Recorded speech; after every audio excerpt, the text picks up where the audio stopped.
দেখো সকালবেলা বিস্কুট আর দুধ নিয়ে বসে গেছি, এটা খাবো আমি এখন। আর এদিকে রুটি বানিয়ে নিয়েছি, সব গোছানো হয়ে গেছে রুটি। এদিকে ডাল সিদ্ধ করছি, এদিকে ভাতও বসিয়ে দিয়েছি।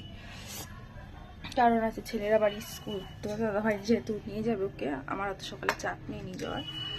তাও আমাকে তো ওকে রেডি করাতে হবে, স্নান করাতে হবে, খাওয়াতে হবে, এগুলো তো করতে হবে। একটু রোদ্দুর আসছে এখানে সুন্দর, ওর জন্য এখানে বসে বসে বিস্কুটটা খেয়ে নিই, তারপর আবার রান্না করবো।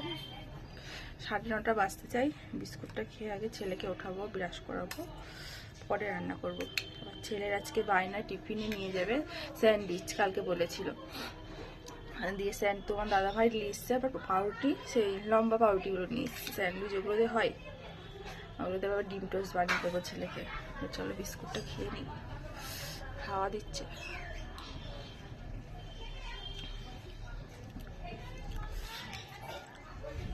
এই বিস্কুটটা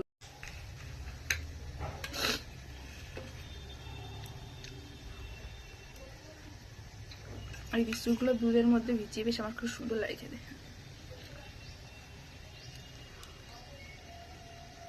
আমি এতটা চা ভক্ত না, চা ভালো লাগে না, খুব কম।